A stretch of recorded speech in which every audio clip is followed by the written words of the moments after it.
Hey, this is Dr. Terry and Tom here at the Metaphysical Mysteries, the most interesting part of your day. Today we have a ghost adventurer as our guest and investigator, Paul Roberts. Paul, thanks for being here. And man, you got quite a cool background here with you're an author, paranormal investigator, even been considered like a scout for the Ghost Adventures TV show, Zach Bagans, all that crew, which is very, very popular. So welcome. Glad to have you. Thank you, Dr. Terry Trueblood and Tom. So let me ask you, what's your background that kind of brought you to this very unique set of investigative skills here? Well, actually, I'll start from the beginning. I actually grew up in a haunted house. And a lot of things were happening to me. The entity was actually focused on me and terrorizing me. This happened on Effie Street in Fresno, California. And I was just a little boy that this entity pushed me into a heater.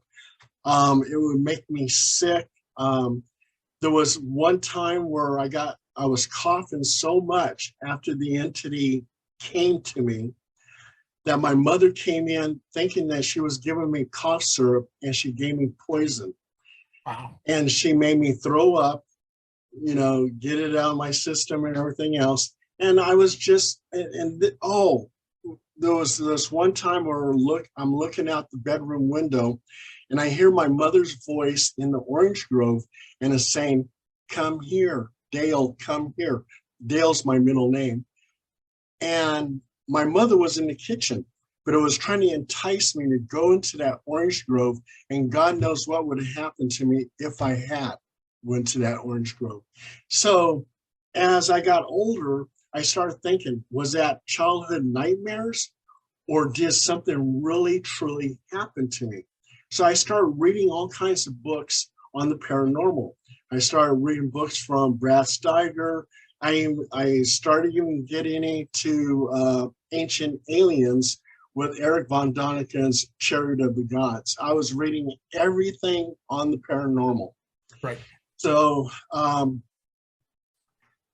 how I became a paranormal investigator, and I never knew I was going to become a paranormal investigator, but I joined the Army in 1973, and I was working as an MP military police officer. And I was recruited into the drug suppression team, CID, Criminal Investigation Division, and traveled throughout Germany buying drugs, testifying at Article 32s and court martials. That's where my investigative skills came in. I had a 3-year break, and then 1979, and it's kind of funny how I got into this, but I was watching a James Bond movie, and I was thinking to myself, I said, what is it that those military intelligence guys did? So before I knew it, I was talking to an Army recruiter, and I was signing on the dotted line and became a 97 Bravo intelligence analyst for military intelligence. And I was stationed over at the Photo Interpretation Center in Korea and at Yongsan Barracks. And on one particular day, 6 photographs came in. And on those 6 photographs were pictures of UFOs taken by our reconnaissance aircraft and reconnaissance satellites. And each one depicted a different type of UFO. You had the cigar shape, you have something that almost looks like ball lightning, something that looks like a boomerang, disc shape, on and on. And on the back of it, it said intelligent movement. So that told me that after Project Blue Book closed down shop in 1969, military intelligence was still investigating UFOs. Now we call it what? UAPs, right. Unidentified anomalous phenomenon. So I knew at that point in time, and my job was just to give it a number and pass it on to the DIA, Defense Intelligence Agency. And from there, it went to the CIA, and then from there into a black hole and just disappeared. And I knew at that time that military intelligence was still investigating UFOs. Right. And as my life went on, in 1986, I got out of the service. I got into the comic book business. I was doing a lot of stuff with comic books, published my own comic book and everything else. And then I met this one paranormal investigator, and she says, Paul, you're a good writer. And because I was writing a lot of comic book reviews and stuff like that. And she goes, why don't you write a story? And you seem like you know a lot about the paranormal. Write a story about one of our investigations at the National Hotel. I said, okay, why not? So I went over there. I wrote the story up, and it was published in 2 British magazines. And the owner of the group at that time was called Haunted Paranormal Investigations. She says, oh my God, Paul, you're going to be our ghostwriter. And so on every one of their, on every one of their investigations, I was writing the story. So, and then before I knew it, these documentary people started contacting me and say, hey, we saw your story on this. And that's how I got involved with Ghost Adventures. Mm-hmm. They said, hey, we saw your story about the National Hotel. And it was kind of interesting as that was going to be our first episode with Ghost Adventures. And they said, okay, meet us at the National Hotel. I said, okay. So we get over there, and I said, I'm in the lobby and I don't see no film crew. And they said, well, we're in the lobby and the cameras are here. I said, what National Hotel are you at? And he says, I'm at so-and-so in whatever, Nevada City. And I said, oh my God, I said, we're at the National Hotel in Jackson, California. And where they're at, they're almost like 3 hours away. Right. And so I said, oh, well, then after that, Zach said, well, we'll keep in touch. We'll be reading your articles. And then I found them all kinds of different locations. Their episode on emergency in Elk Grove, that's from my article. I'm the location scout for that. And horror in Biggs, California. We were actually there, but when they filmed us, the camera stopped working. So we weren't actually featured on that one. But Crisis in Oakdale, you'll see us in there with the psychic medium, Wishfire, and stuff like that. So anyway, and before I knew it, I was the owner of HPI, which is now Halo Paranormal Investigations. And I've been doing the paranormal ever since. Wow. Very cool. Well, first off, thanks for your service. Appreciate that. Oh, thank you. You're welcome. I see that when you say nobody ever plans to be in this kind of work, I will concur with you. Nobody ever really plans. It just kind of evolves. And whether that's karmic involvement, or maybe it's just right place, right time, or who knows. But I do believe there's always that triggering event that has somebody become very interested in it. And obviously you've described yours in childhood. And, that's always a challenge. When you go, and I guess for the average person here, ghosts, I mean, what's your take on what a ghost is? And how does that break down for you? Well, I totally believe that we at all times have energy that surrounds our whole body, that aura.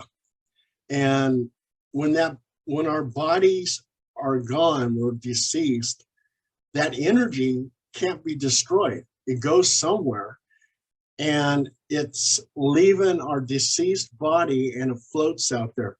And I have my own theory too on reincarnation. I believe that when a child is born upon the world, that they have little psychic antennas, and any type of energy that's floating around, they can download that information. And let's just say John Henry of 1870, who was a blacksmith, his energy is floating around. And this little baby born upon the world with the little psychic antenna downloads that information and has all the knowledge of John Henry. And I think that's what reincarnation is. They're just downloading information. Gotcha. So when the aura leaves the body, the soul, and it manifests, and that's when people see it and they go, I just saw a ghost. Mhm. And what's so interesting is there's a thing called living ghosts. And I'll tell you a story. In 1974, over in Chicago, Illinois, this family, around about 2 o'clock, 3 o'clock in the morning, they would see a man manifest in their living room. And he would walk over to the couch, and a woman would manifest on the couch. And he is seen striking the woman, hitting her. And then all of a sudden it just dissipates. Well, this happened about 3 or 4 times that this family saw this. And on one particular day in the summer, they went to the block party. And the host of the block party says, yeah, we do this every year. Here's our photo albums of our past events. You can go ahead and take a look at it. And the woman's looking through the photo album. And she goes to this one picture and she goes, oh my God. She goes, those are the ghosts in my house. And the host looks at the photo and he says, ghosts? He goes, yeah, they did live in your house. They had domestic disputes. The police were there all the time. But they're very much alive. They got divorced. He lives 5 blocks down the road and she lives out of state, but they're both alive. They can't be ghosts. Oh, but they can. They're called living ghosts. And those living ghosts is if you put out so much negative energy, you do something bad or to someone or whatever, that energy will replay itself over and over and over again. It could be something positive. We had a case over in Old Sacramento at the Evangeline's, and that's a costume shop. And back in the 70s, on the 3rd floor was a discotheque. And people who prepared the costume shop for the next day, around about 2 o'clock in the morning, hear the shuffling of feet, they hear laughter, they hear disco music. Positive energy that was blasted into the atmosphere that replays itself over and over and over again. It's not intelligent energy, it's just energy. It's like a recording, and it replays itself. Yeah, the energetic imprints of Yeah. traumatizing situations, battlefields, whatnot. Of course, there's all that. That's an interesting concept of a living ghost, imprinting enough energy in a space that it would repeat and repeat and repeat. Oh, yeah. How would you go about, because you see in these ghost TV shows, and there's a lot of them now, and a lot of people, they're very popular. People are very curious and interested in that, and that's our podcast too. And but a broader spectrum of metaphysical issues we try to cover. But what would you do? And a lot of, like I say, TV shows don't do this, don't show this aspect of it, is getting rid of an energetic pattern like that. Is that something you guys do, or you just document it there and move on? What's your gig? Well, we conduct an investigation. We produce any kind of evidence on the spot. And as for coming down to a cleansing, I do a Roman Catholic type house blessing. And I was actually trained, I'm not ordained, but I was trained by 2 priests. These 2 priests, they were just like chatterboxes. They had so many stories, and I was fascinated with their stories. So I would sit back there and they would smoke their cigarettes and tell me all kinds of different stories. One day I saw a book and it was talking about house blessings. I said, can I borrow that book? Not knowing that I will ever be a paranormal investigator. But I just said, can I look at that book? And I read the book and I learned how to do a Roman Catholic house blessing. And I'm very successful with it. Mm-hmm. And I use holy water and stuff like that. Our psychic Wishfire, she does a metaphysical cleansing, and she'll use eucalyptus, smudge wands, and stuff like that, Palo Santo wood, stuff like that. Absolutely. And if a person has a demonic attachment, I will actually conduct a full submersion baptism right in their bathtub. And I'm very successful with that. And that's a basic form of exorcism. And it actually works. When I first did a Roman Catholic house blessing, I didn't know if it was going to work. I was doubting myself. And when the people would call me and they say, you got rid of it. The entities are gone. I'm like, wow, it really did work. And then the baptism, again, I doubted myself. I didn't know if it was going to work. But then I started getting phone calls. My attachment, after all these years, it's been 7 years I had this attachment, and now it's gone. Thank you, Paul. And it's like, wow, okay. So that's what I do. I guess, Tommy, you got something on that? Man, I just think it's cool stories. I like to go back to the living ghost thing. I just because of things that, we encounter as we do this podcast. I'm sure you know about the concept of the fragmented soul. Could that be what you're saying, where the person is in a different location and a piece of them is based on their history elsewhere, or maybe astral travel or something like that? Oh, absolutely. And in fact, the souls, in some of the ancient writings, they talk about difference, that your soul, you just don't have one soul, but you have several souls. So I think all that concept comes together. Do you encounter that frequently, that whole scenario of these living entities? Yeah, we actually do. There's a lot of times, like, okay, one of our investigation that we just had recently, you can feel the negative energy in that home as soon as you stepped into that house. And to just clear your head, you had to step outside again. And some of the evidence that we got, like the EVPs, was words that were said during the time of the crime scene, that the person living in that house committed a crime in that house.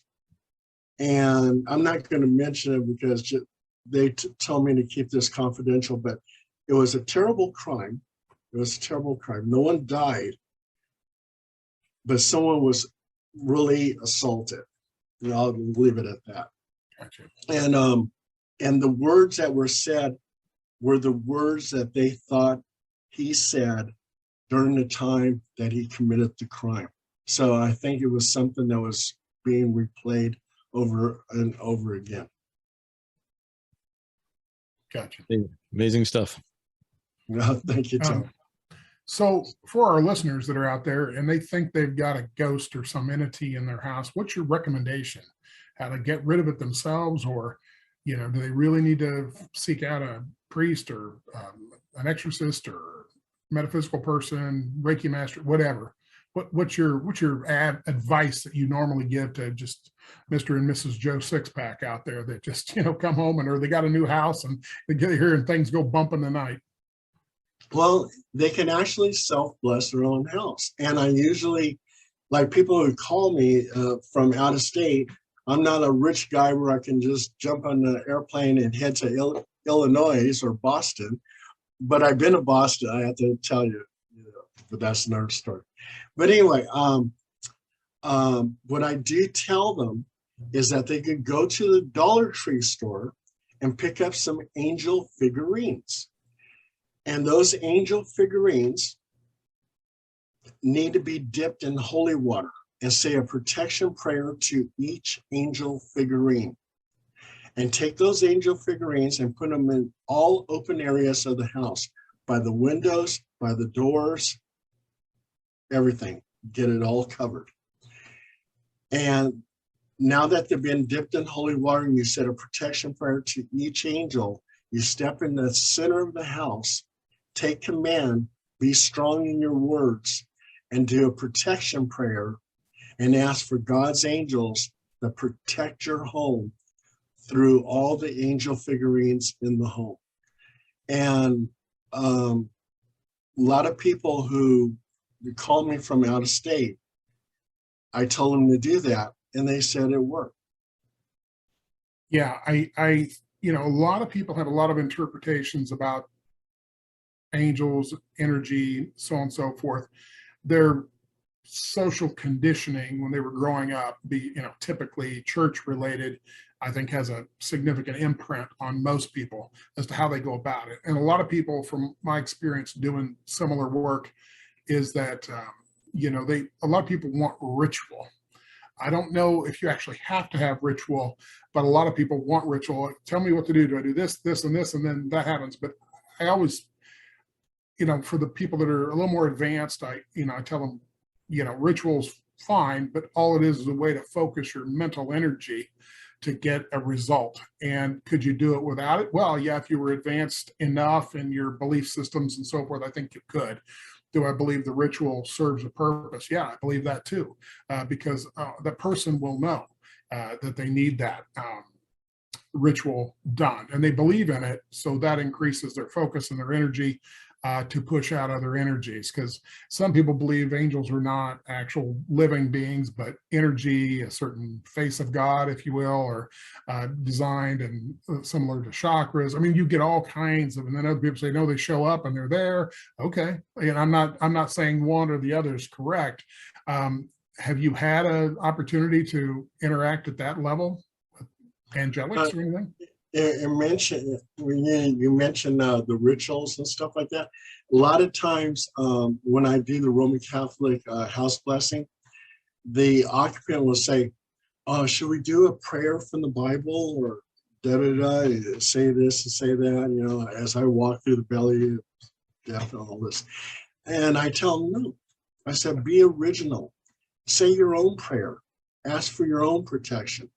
I said, if angels are listening, they want something original. They don't want to hear something that's been printed in a book. Do something unique.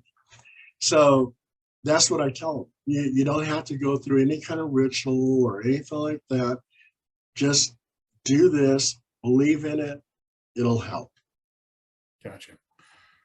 So you've been doing this a lot of years, you said, and so is there one that kind of sticks out as the scariest thing that you've had to come across, or what most people would consider scary? People that are in this work oftentimes it takes a lot to scare them, but is there one that comes to mind? I've done a lot of significant cases. I've done Stonehenge. I did the bridge over River Kwai in Thailand. I did Skinwalker Ranch. I did Area 51. I did Natalie Holloway, the murder victim over in Aruba. Mm-hmm. I've been to like 59 countries and territories. So I'm very well traveled, and I'm always drawn to things that are haunted, like the Tower of London, stuff like that. Right. But one of my most unique cases was, to me, that was scary. I was a very new paranormal investigator. And I was contacted by an older woman and her goddaughter. And I got to the house. They looked very friendly, nice, and everything else. But during the time that I was interviewing her, her face started distorting. To my eyes, it looked like her face was distorting, turning to something very evil. And I asked her, I said, so this demon manifests about 3 o'clock in the morning. It looks like a black mass. It's in your hallway and it attacks you. She had bite marks on her, and so did the goddaughter. And I started wondering, I said, I wonder if they did that to themselves. And as I was doing the interview, I said, well, you say you have nightmares. I said, what kind of nightmares do you have? She goes, I have nightmares of killing men. Mind you, I was the only man in that house. So now I'm getting scared. And one thing I learned from this, you don't ever go to a paranormal investigation by yourself. Always bring somebody else. And And I said, okay, how are you dream about killing men? How are you killing them? She goes, with a baseball bat. I go, oh my God. And I was thinking in my head, I need to start getting out of here. And then I looked in the living room and the goddaughter's holding a baseball bat and going around and around in circles with a maniacal laugh on her face. And I was grabbing my laptop. I was running out the door. Tell you, I'm not scared of ghosts and I'm not scared of demons, but I am scared of a 30-year-old woman with a baseball bat.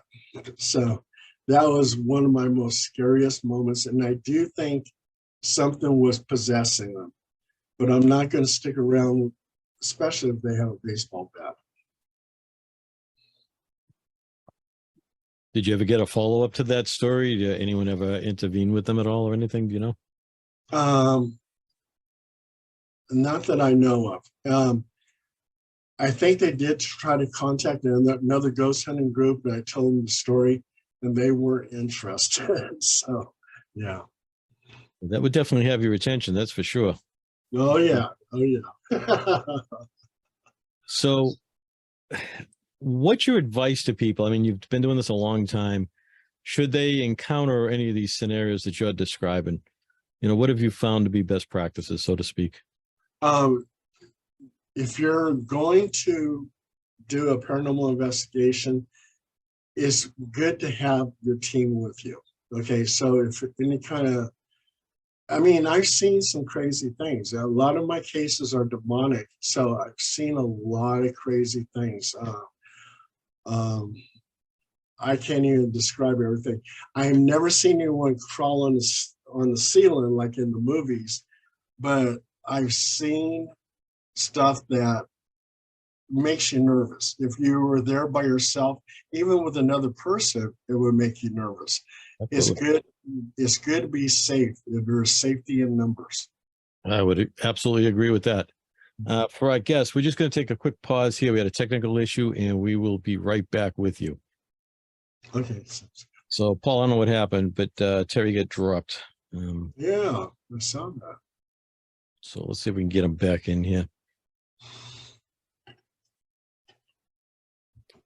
Okay, so Paul, you're the host. Either for some reason it shifted to you. You either need to make me the host, or if you can send Terry an invite.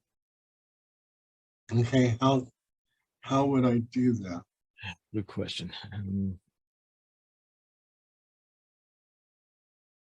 Because I don't have. Should I just go back, get out, and come back? I'm almost wondering if that would work, and then they can mute it, mesh it together afterwards. But then I don't know if we're going to lose the recording. Mm. Let's see if I can get this. Let's try this.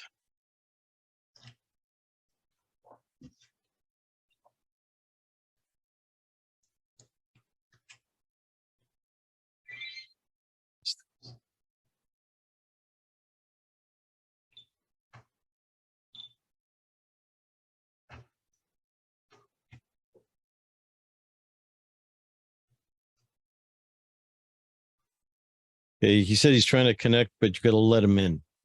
Oh, shoot. Okay. So there be something there that says host. Okay. Participants, let's see. Uh, And I can't do it. It's got to be on the bottom. okay.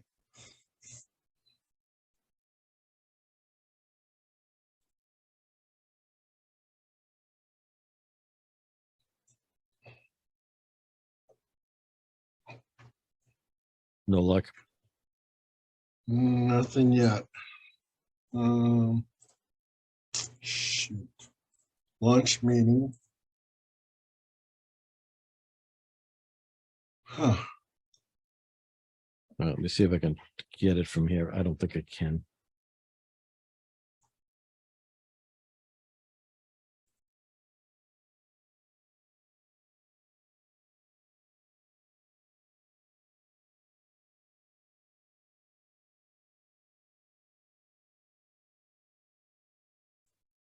Yeah,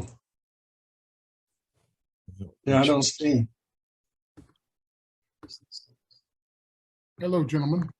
Oh, is he back? I'm back. All right, so what the heck was that all about? I told everyone we had a technical thing and we would be back in a few moments. Yeah, the connection became unstable somewhere along the line. Oh, oh. So, yeah, that's what happens when you're talking about ghosts. Yeah. I am going to, the only thing I can say here is I did get a text that came in, but may have been enough to kick it off, I suppose, but that seems odd. But we do get this happens from time to time when we're talking about ghosts. Imagine that. Imagine that. So, okay. So let me go back to the recording here. It says it's being recorded. Let me see if I can pause it.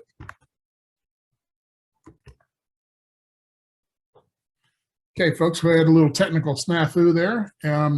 So we're back. Paul, you were telling the story, so go right ahead. Oh, okay. So yeah, I had one case where it was a elderly woman and her goddaughter, and they seemed very friendly. But they were saying that they had a demonic presence in the house, in the form of a black mass, and it would attack them around about 2:00 in the morning. So as I was interviewing the elderly woman, it seemed like her face was distorting. And as I kept on looking at her, it was distorting into something seemed like sinister and evil. So I asked her why. Oh, also too, I noticed that there was some bite marks on her and on the goddaughter. So I started wondering if they actually gave themselves those bite marks. And I asked the elderly woman, I said, okay, I said, you said you had nightmares. What kind of nightmares do you have? She says, I have nightmares of killing men. Mind you, I was the only man in there. I was a new investigator. And what I learned from this experience, always bring somebody with you. Bring your whole team. You know, there's safety in numbers. So I said, well, how do you dream of killing men? She goes, I dream of using a baseball bat. And I knew at that point in time, I need to get out of there. And then I was looking across the living room, and her goddaughter was holding a baseball bat, and with a maniacal laugh on her face, she's going around and around in circles. Well, I'm taking my laptop, I'm running out of there. And I'll tell you, I'm not afraid of ghosts, and I'm not afraid of demons, but I'm definitely afraid of a 30-year-old woman with a baseball bat. So, yeah. Yeah. That was one of my scariest moments. Yeah. You know, people often ask about exorcisms and stuff, and they'll call, and they're different layers of exorcism, and so if you start to see somebody's face morphing, or as the worst case scenario, they're levitating or climbing up the walls or doing whatever, that's the time you clearly want to get some help in there, and a quality help that knows what the heck they're doing. The Catholic Church has done it, as we know, for centuries, forms of exorcism, and in recent times the Pope's upped the numbers by hundreds of authorized exorcists. So these things are ongoing. Do you related to that, do you believe a demon is a person who's dead and turned bad? Some people believe that. Other people believe a demon is a separate entity. What's your take on that? I think it's a demon is possibly an interdimensional type being. And if people believe that that angels are from heaven, and some of them came to earth because they were kicked out of heaven, then that would also to make them extraterrestrial. So it could be interdimensional, extraterrestrial, but there is something that never had a corporal form, was never a human. So they're otherworldly. Right. Yeah, I think people need to understand when we say extraterrestrial, just not living on the earth.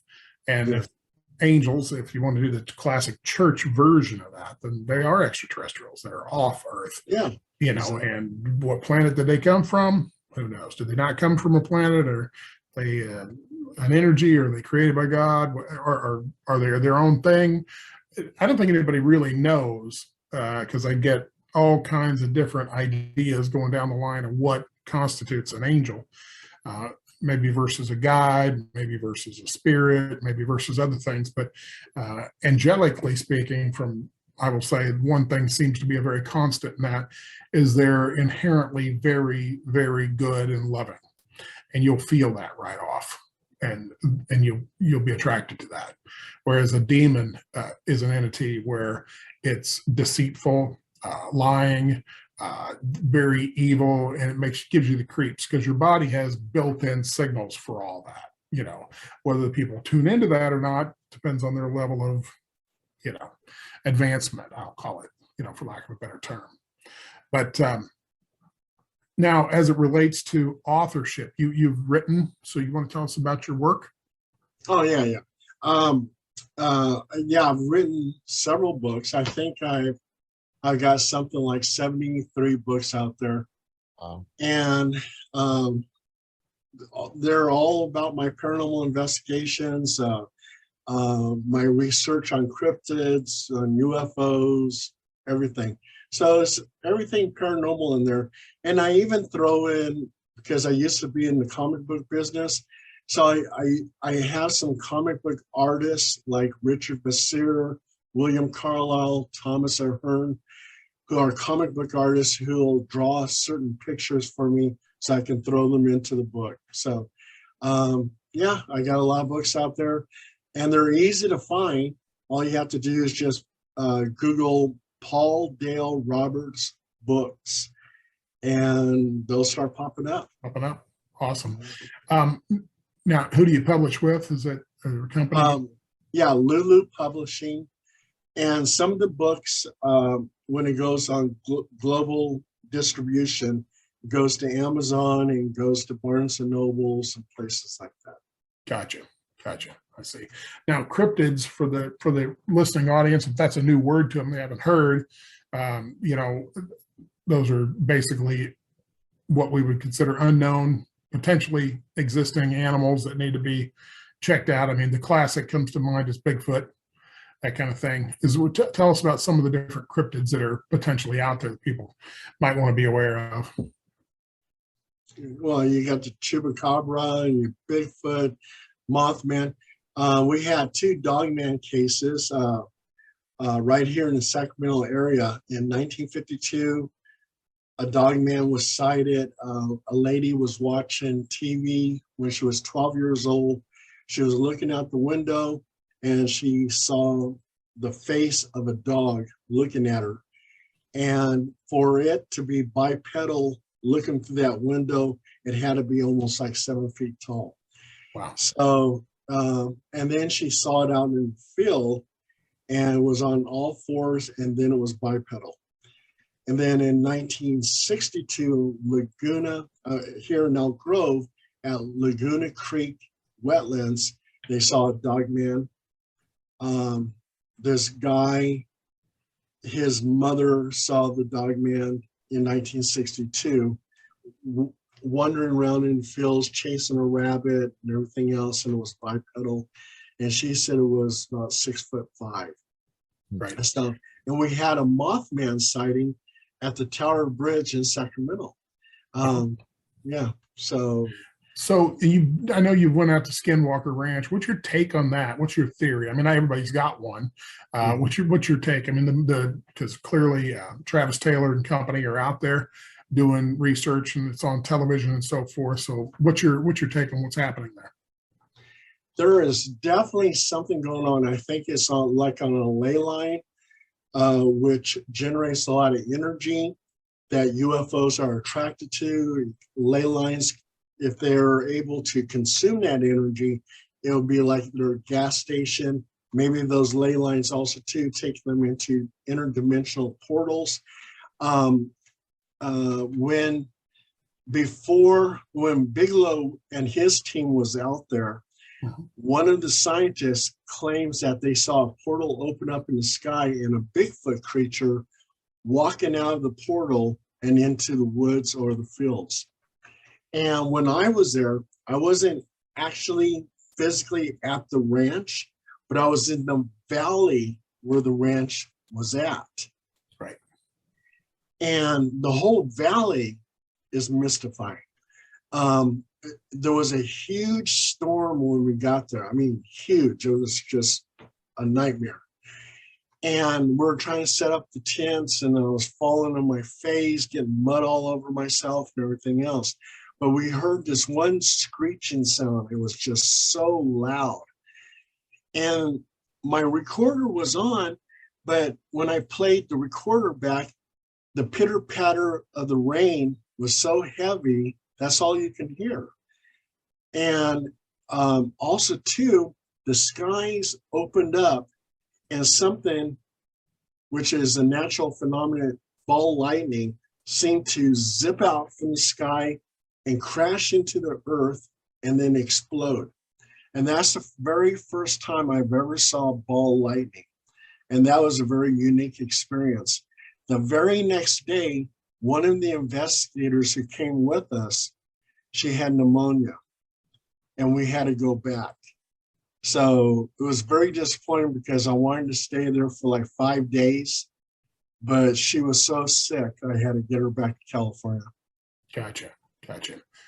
Yeah, I think people need to understand about multi-dimensions, and there is pathways to get from one dimension to another. I remember getting a story of a woman who was washing dishes in her kitchen. She looked over and there appeared a lizard man. And she looked at it and she kind of went, oh my God. And it looked at her and went, oh my God. And then all of a sudden, poof, he was gone. So, I mean, that's coming from a different dimension. You're not, in my opinion, scientifically, we have to prove these things. But I think going to the Skinwalker Ranch, I mean, clearly it's called that because Native Americans through the centuries have seen these skinwalkers, whether they're dogmen or some kind of other breed of multidimensional things coming through the portals. And I think they've done a lot of ritual to try to keep the portal closed so these things don't come through, and try not to do certain activities not to encourage that. And so I believe that, and I said this before it's gotten this far, but that there was something under the ground in the earth, whether that's a deposited gas station type scenario, piece of technology on purpose to help enhance that, or whether it is a craft that cracked up and they buried it eons ago on purpose so nobody get their hands on it, and parts of it's still functional. Who knows? But clearly it looks like energetics within our atmosphere.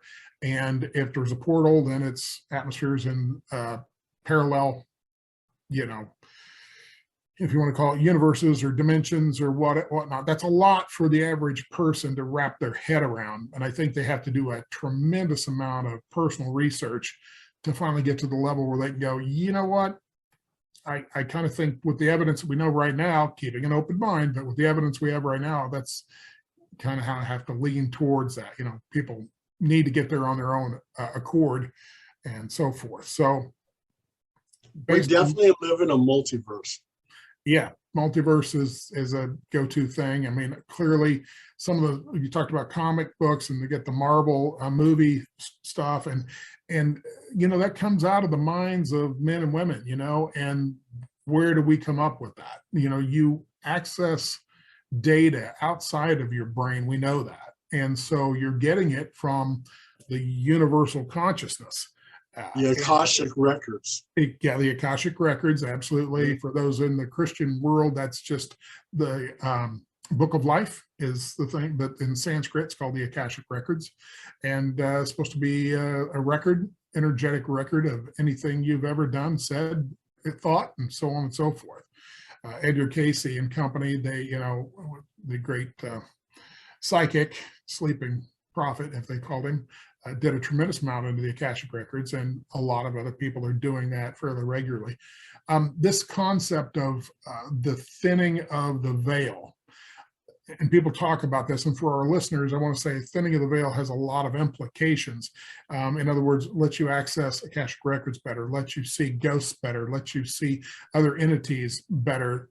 What's your take on the thinning of the veil? Do you think that's actually occurring, or is that just people becoming more advanced and saying it's occurring?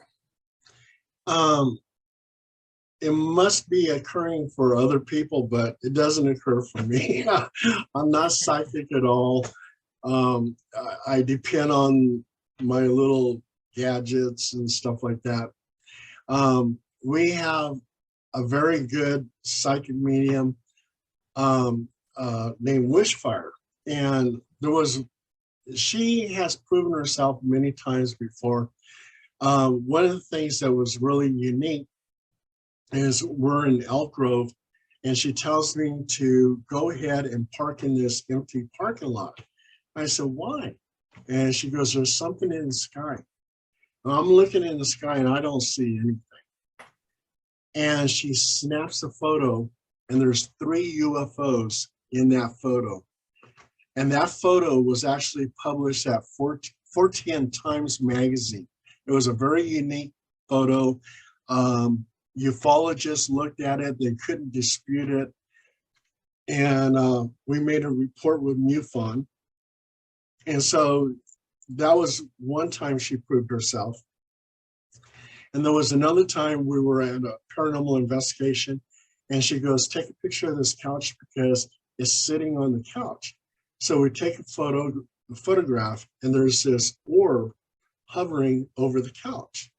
And she goes, take another picture, it's now behind the couch. We take a picture, and there's a mist behind the couch. So she's seeing something.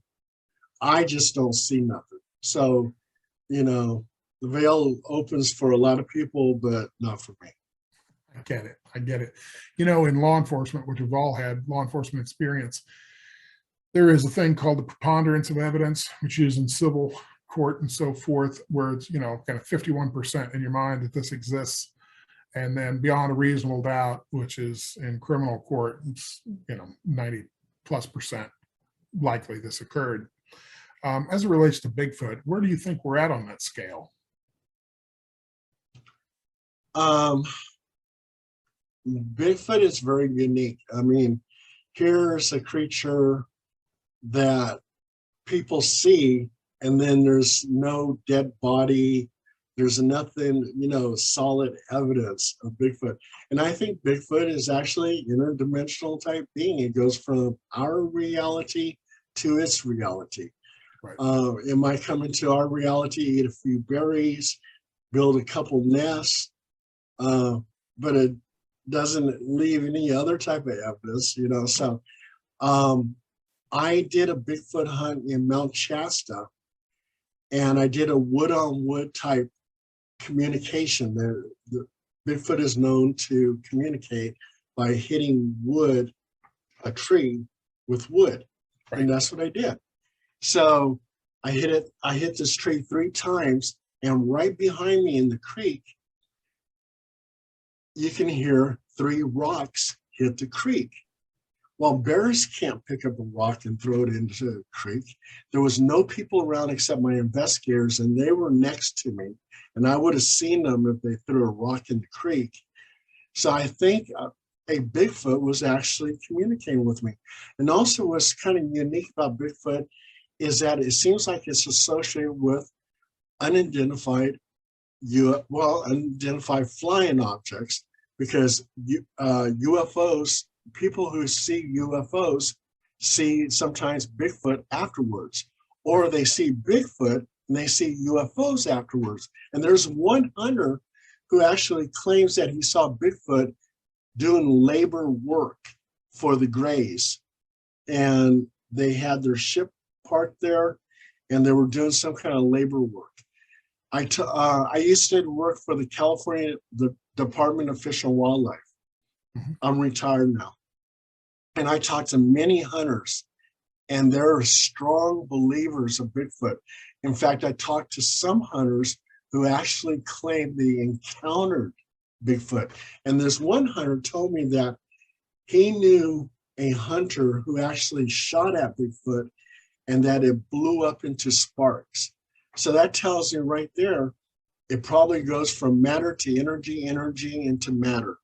So I think it's definitely an interdimensional type being. Gotcha.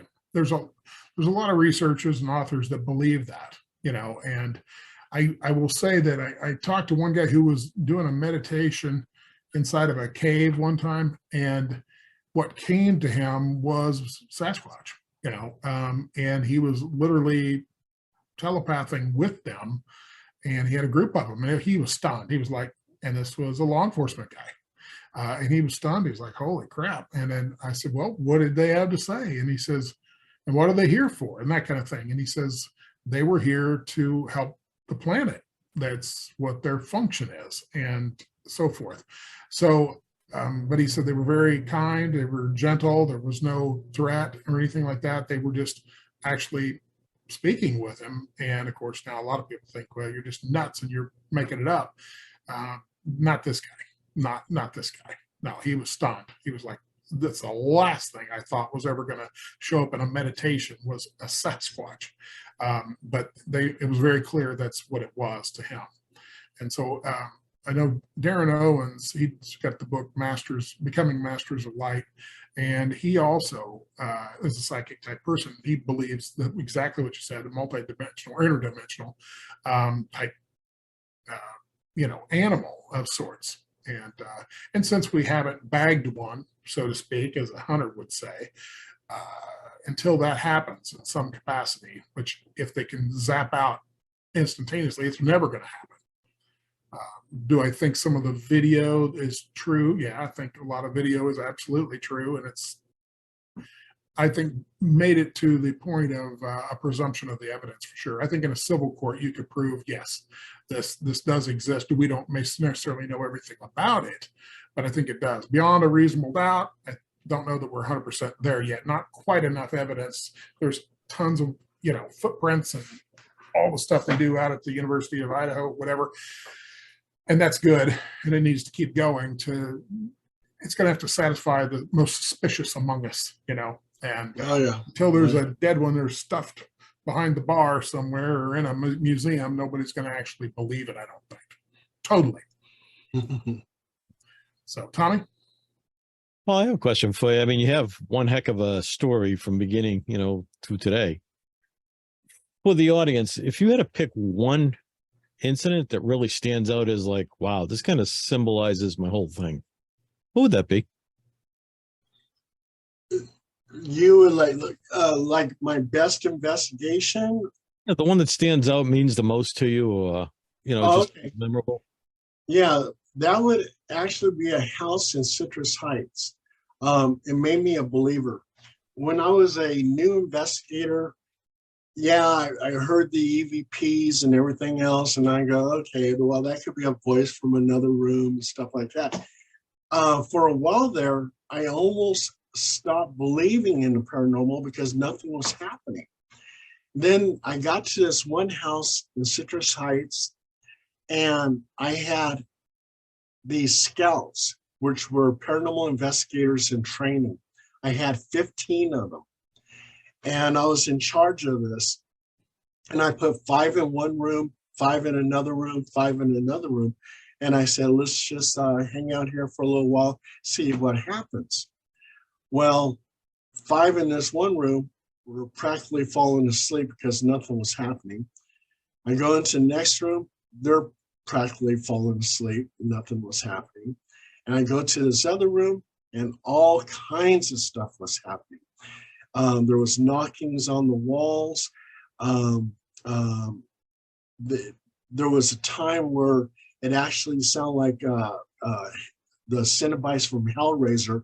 The whole walls were just like ripping apart. That's what it sounded like. So I told the other 10 people, I said, get in this room. We're going to conduct like a little seance. I said, there's things happening here. So we're doing this little seance. Again, more knockings on the walls, very strong knockings. Again, the walls sound like they were ripping apart. And people were getting so scared. These are new paranormal investigators in training. They're all running out the front door. And I had to get them back in. I said, this is a breakthrough. Let's get it going here. So we got them back in there. We had 3 walkie-talkies on the floor, all on the same channel. And we're doing the seance, and a man's voice came on there and said, "Get out." They're all running out the front door. The occupant looks at me and she goes, "Paul," she goes, "I have to live here." She goes, "We need to stop this." And I go, "Okay." And she goes, "Send them home." She goes, "You're welcome to stay in this bedroom all night." I go, "Yeah, okay, cool." So I sent everybody home. So I slept in the bedroom. We had the video camera going. I actually fell asleep, but there was a little tapping on the headboard. There was a woman's voice saying, "Paul, Paul, Paul." There's a man mumbling, and there was a child at the foot of the bed moaning. And I slept through the whole thing. And all that evidence that I had, the video and everything else, was kept by this one guy who thought he was going to become a millionaire with all this footage. I don't know what he did with the footage, but he claimed it was copyrighted. He owned it, blah, blah, blah, and he wouldn't give it back to me. But I was a new investigator, and I was in charge of these greenhorns. But that was an incident that would always stick in my mind, and it made me a believer. You said you have a lot of tools, and you want to go through some of the tools that a basic investigator should certainly have if they're interested. To be really honest, the spirit box and everything else, I'm not really, my investigators, they have all these little things and gadgets and the little machine with the stick figures and the whole works. But my belief is the solid evidence that you can get is a disembodied voice on a recorder, an EVP. I believe that is solid evidence. And there was a time when I was at a cemetery, I had the windows rolled up, and I said, "Is there anyone here?" There's nobody in my car. I play it back, a quick and dirty EVP, and it says, "I'm right here." It sounded like it was coming right back from the back seat of my car. Yeah. And to me, that is solid evidence. And also too, is sometimes photographic evidence. And I'll tell you a case. We were over in Del Paso Heights, and I take this picture, and I get these 2 designer orbs. Designer orbs are orbs with intricate type designs inside the orb itself. And when you enhance it, sometimes you can see a face. Well, I took a picture in her backyard where there was an orange grove or orange trees. And these 2 designer orbs were there, and I enhanced it. And I looked at my other investigators. I said, "What do you see in those orbs?" And they go, "Those look like dog faces." I said, "They do. They look like dog faces." So I went back to the occupant and I said, "What is it you have in your backyard?" And she goes, "Orange trees." And I go, "Not the orange trees. Do you have anything else in your backyard?" She goes, "Well, I have 2 dogs buried back there." I go, "Really?" I said, "What do you see in this photograph?" And she's looking at the photograph and she's crying. I go, "Why are you crying?" She goes, "Those are my 2 dogs. They're buried back there." I go, "Oh my God."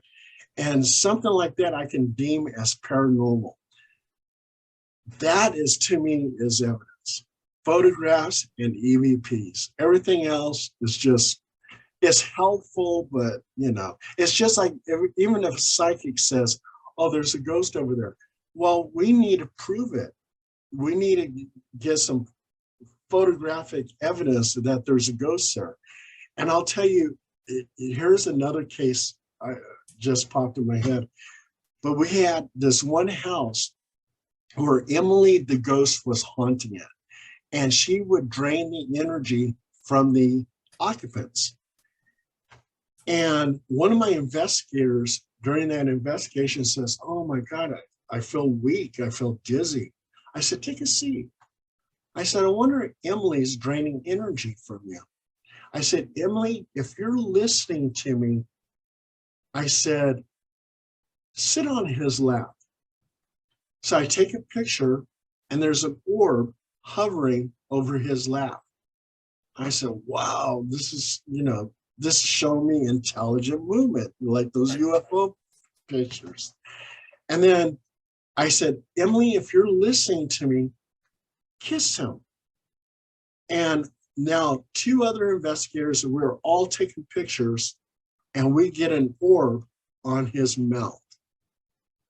I said, "That is totally amazing." So a lot of times when I do investigations, I'll tell the ghost, I said, "If you're listening to me," and I have my hand on the wall, I said, "appear by my hand." And a lot of times, if the house is haunted, there's an orb on my hand showing intelligent movement. And something like that, I'll deem as paranormal. Yeah. I think there's certain people that they're attracted to, from my experience, that the orbs seem to show up a lot more around certain people. I don't know if you had any experience like that. Oh, yeah. Like some of your psychics and stuff like that. Also, too, when I do a group shot, it seems like they try to be in that group shot, and I'll get a group shot and there's a big orb right there. Right. And have you decoded the colors of the orbs and what they mean to you? To me, okay, like we did a case of the I-5 strangler, Roger Kibbe, serial killer. And he took his victim over on Sutterville and I-5, and there's a little parkway, and as you look down, there's the Sacramento River. As he parked there, he took a pair of scissors out of the glove department and started snipping at her dress. She was totally terrorized, and then he wound up strangling her. Well, we did an investigation at that murder site, and one of the photographs that we got was a black orb hovering over the river. And I feel in my heart that was the victim, and that black orb represented depression, terror, sadness, death. Gotcha. Yeah, a lot of people ask those questions. If it's orange, what does it mean? If it's yellow, what does it mean? If it's blue, what does it mean? And on our website, we've got a number of those pictures. One picture has a horse and rider inside an orb. Pretty interesting. Oh, yeah. But they're not visible. Yeah, and they're not visible. Wait, a horse. Wait, on the orb, you said a horse and a rider? Yeah. Was that taken in Galt? It's taken in Florida. Oh, okay. Check this out. I did a documentary for My Ghost Story. We did an investigation in Galt, and the photograph that I took was a cowboy with cowboy hat on a horse. That was my photographic evidence. It was in that documentary. Yeah, absolutely. Well, that's amazing. It is. And so, I think there's a lot we don't understand. One of them we've got on the website is somebody standing in the shower of a haunted house. And in fact, the person we got the information from, very psychic, said it was the most haunted house he had ever been in, ever. And he actually took the picture, and it's on there, and it comes out as a green figure. Tommy, you've got that photo also. And that is fascinating as to why it's standing in the shower. But if you look at it close enough, I think, you can pretty well, you can obviously make out it's a person.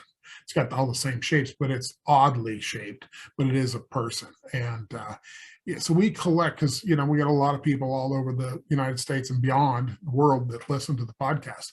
And so they will send stuff in, and we encourage them to send stuff in because we'll post it if they like, and we'll evaluate it for them and so forth. One of the places that I get good experiences at Gettysburg, at the battlefield, and even to the point where using some pretty sophisticated equipment, you can get all kinds of like these giant ears that you can do, the electronic ears, and you can have a conversation, infrared and so forth, where you can see movement through the trees, and then audio where you can actually have full conversations. I remember talking to one guy for 45 minutes straight, just like I'm talking to you. And it was really, really interesting. When you talked about first part of our interview here, you talked about Dale, come here. I was in the Jenny Wade house, which is supposed to be like the 6th most haunted place in the United States, at Gettysburg, and I got the same thing. Hey, come here. It's like that. And there was another longer story that goes along with that. So I've had the opportunity to have many, many, many, many experiences like that. And for the listeners, I want to say that what you're hearing Paul talk about here is consistent with my experiences and with a lot of folks that we have interviewed through the years. And so when you get that much consistency with these people that are well-trained, like Paul, and knows his background, been doing it for decades, and all these others are getting the same, I mean, you got to eventually come to the conclusion, there is something going on here. It is real. We just need to scientifically evaluate it, prove it, like Paul's saying, so that we can actually say, yes, this is a definitive situation.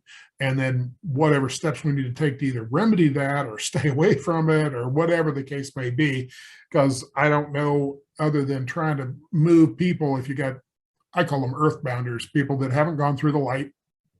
And I think of the people who die, probably 85% of them do go right through the light. And it's not a big deal. They're on the other side. They get, a sense of enlightenment, a better, broader sense of how this all works and these incarnations they've had. But then I think there's about maybe 15% that just don't initially go through the light. They're bebopping around on the earth in what I call the gray. It's one step down from us. And those are the ones that go bump in the night, and they are mischievous in a lot of cases, or just lost, or waiting for communication of some sort to take place, and they're trying to get our attention. And some are trapped because they just don't know. Like I said, they're lost. They don't know which way to go and how to get them out of there. And I think one of the things from an ethical perspective that I've talked to other guests about, and I don't know how you weigh in on this, is if you're in there, you should, after you get it, try to help them move on if that's what they wish to do, because some less than ethical people, let me just say that, want to keep those things around for money, because people want to come there and enjoy the scariness of potentially having ghosts. And I don't know what your thoughts are on that, but that, for me, I'm not into that at all. I would rather move them on if I can. And I guess some clients definitely want them to go into the light, or if it's demonic, go wherever it came from, which I do. I try to move them on. But then I do have some clients that go, oh, I'm happy with my spirits because one of them is my grandma and stuff like that. So I do have those type of cases, and I wind up not doing a cleansing because they're happy with their spirits. Right. Yeah. Well, there's constant a magnetic pull, I guess, on those souls. Eventually, they're going to cross. Eventually. Eventually, yeah. Yeah, but they may hold off for. Look at some of those castles in Scotland or something. Might be there for hundreds of years. Yeah. There's no real time on the other side. Right. So, this is fascinating, and for the listeners, check out Paul Dale Roberts and his books, because I think you could get a lot of insight into this if you're into the ghost hunting or just a voyeur, and you want to kind of hear what other people have done. But I would also caution you not to just run out and attempt to do it. You can really get yourself into some really sticky wickets, as they say in England. So, Tommy, do you have any wrap-up questions? Yeah, I just have one for the audience. As you're talking about taking pictures over your career, what would you suggest if someone was out and about and they said, I think there's something here, I want to take a picture? What type of camera, what type of settings? Because I know historically it was always film cameras could pick it up better than digital. What do you find today? Would you suggest to the listener? I suggest any camera. If there's something there, and